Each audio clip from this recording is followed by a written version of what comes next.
Hello YouTube viewers, welcome to my show Computer Redundancy. In today's episode, we're gonna talk about data recovery. So let's dive right into it. Well, first you have to understand why the heck we need it. Well, first of the most basic reasons why we need data recovery is user error. Like we are humans, we make mistakes, or sometimes we are just stupid. So things happen. Then we come to malpractice. Now, in recent times, that has become a very big part, especially because of ransomware that physically destroys your data. So that can happen, and that could be like entirely someone else's fault. But again, you will lose your data. Then we come to hardware failure. Now this is most common. Like over time this will happen. You can have a best hard drive out there ever manufactured by whatever company possible. It will still fail over time. Let's say I bought a SSD from Samsung and it claims it has warranty of 10 years. I do not know whether I will be able to avail that warranty after 10 years, but let's say it has, and let's say it works flawlessly for 10 years. But what about the 11th year? It could randomly fail at that time. So things happen. Hardware failure happens. You may have electrical spike which has destroyed my motherboard in the past. Thankfully no data was lost, but you can get the idea. Things happen. Your power supply can fail. Heck, a spike that is bad enough in terms of voltage, it is high enough, it will destroy your surge protector and go through it. So things happen. That's the reality of nature. Things happen. You can be like best protected, best insured, and boom, things happen. So first we have to understand the simplest part of it. Software based. Basically, let's say you accidentally deleted or something, or you formatted your hard drive, things of that nature. In those sort of scenario, you have to understand this one thing. Whenever you delete something or quote unquote format something, it says the files are rarely deleted. They will never delete the file. What they will do is simply go to the index, basically saying this matrix level gibberish, and go there and remove that. So basically think of this way, a hard drive is kind of a library. Now where each file is, it's not stored directly at the gate. At the gate there is an index file, basically a librarian if you will, and that librarian is like, okay, which file do you want? Computer is like, hey, I want this file for this software. It's like, okay, I will check it. So librarian does not go and check everything. So like she has an index. Now that index she will read, okay, this file you want that. Now go there, basically read head will go there, collect the data and give it to the RAM, and RAM will give it to processor.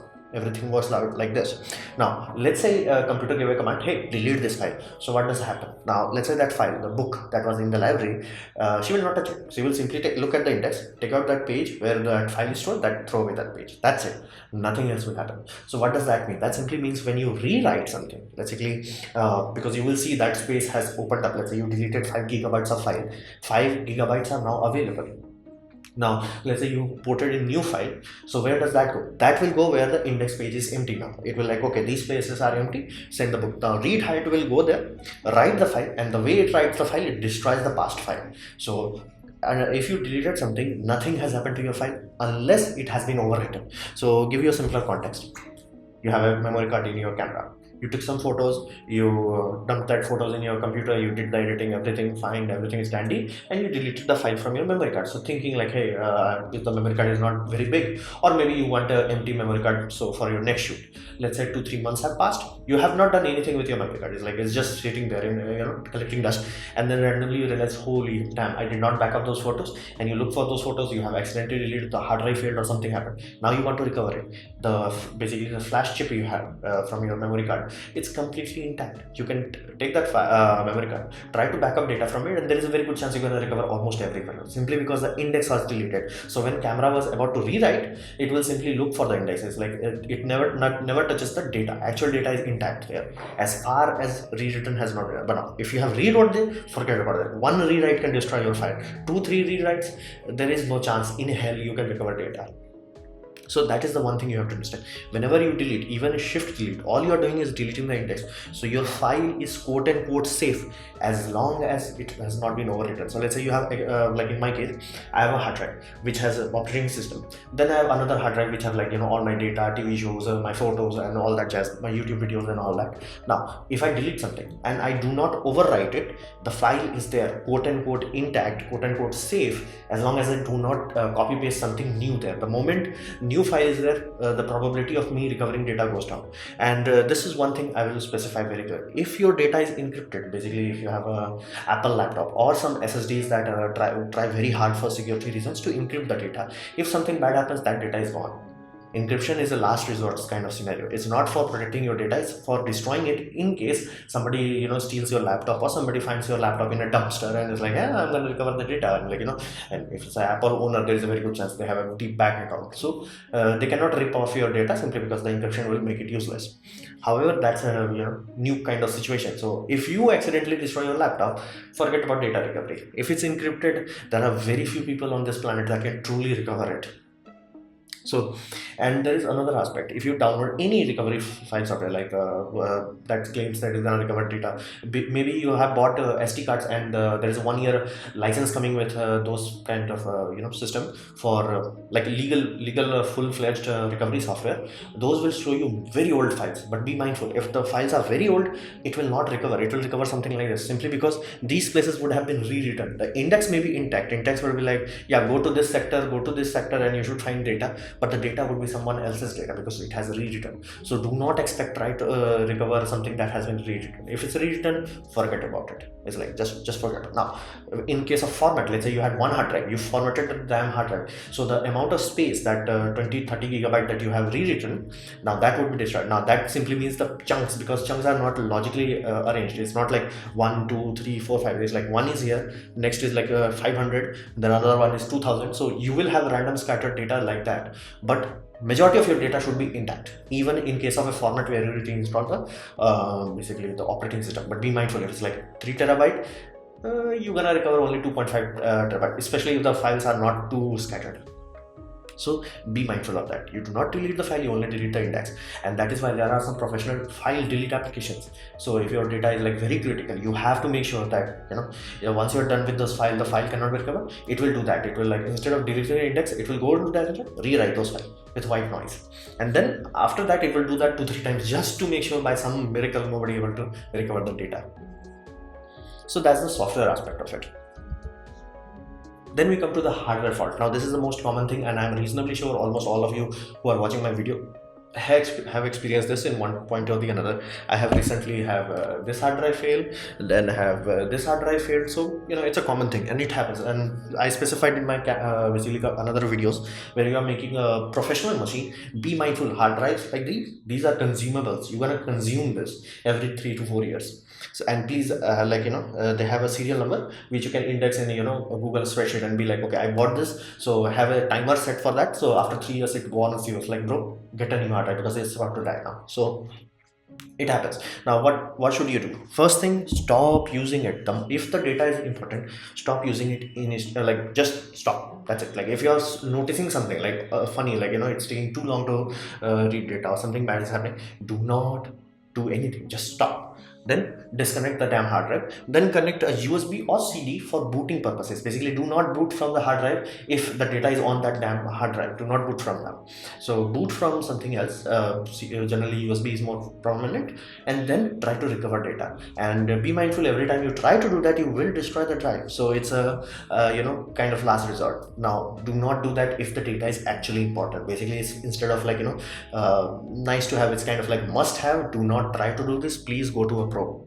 That's it. Like you have to do that. If hardware fault has happened and your hard drive is made after 2003, you have to do this. Simple reason, because even if, let's say, you see something simple as, hey, one IC has burned, I'm gonna replace same, you found like exact Seagate model, exact serial number, design, board revision, can you plonk this onto, like, basically from a new drive to this one? Short answer, no. Why? Simply because all these hard drives that are made after 2003, they have a fingerprint, quote unquote. Those fingerprint tells that, like, where the platter is, basically, like platter density is, where the bad sectors are, and basically it's a kind of signature to it, because tolerances are so damn high. Most hard drives are faulty, so they will make it like 3.2 terabyte, and then you will get quote unquote 3000 gigabytes of usable data. So how the heck what are usable and what is not? That is in that fingerprint data. So without that fingerprint data, if you try to replace parts, it will simply not work. And that is why you have to go to pro nowadays. Like, you can try this, like, again, if it's a good data, not that important, and you don't simply have the money, because these kind of procedures, people who can truly take apart your drive, make sure that they give you give you the data with high confidence that it's actual data. The people who are gonna charge you like an arm and a leg. But So you have to like make a choice there, but be mindful. The best option, especially if sounds are coming out of your hard drive, go for the pro. Do not try to be smart. Very few people on this planet can actually recover hard drives after that point. So be mindful of that, and do not expect, even if you are paying a lot of money, do not expect a guarantee. Like a good reputable recovery department will flat out tell you, bro, we will try our best, but we cannot guarantee anything. It simply cannot be done. If the hard drive is destroyed, it's just destroyed. So especially if you, when you say cut, the read head is actually destroying the platter. It's like physically damaging the platter, so it can't be recovered. And forensic department, like people employed by CBI, FBI, or things of that nature, they may take upwards of a year trying to recover their data. So if they have like hard drive that has been like blown up, they will have a one small chunk. Hopefully something would be there, and they will require like mainframe computer to like to reconstruct every possible combination. Hopefully they'll get one image out of it. So be mindful. Hardware fault, go to the pro. That's the first option. If not, if you're like, hey, I think my hard drive is about to die and I want to recover the data, please do not load up that drive. Basically, don't boot from that. Use a external USB boot or CD boot, then recover the data. Then that way there is a very high probability before your hard drive dies, you're gonna recover the data, or before you rewrite it, because you have to understand, operating system creates a temporary file, and that temporary file rewrites almost every damn thing. So that is why like people generally try to have partition. Basically, they want to make sure rewrites are limited to this quote unquote platter. So you have to understand, hard drive failures is like you cannot do anything about it, practically speaking. So this is the one important part about data recovery. You should never need it. Like no matter what, you should never need it, simply because redundancy is a possibility now. So you can basically protect yourself against every possible damage that could happen.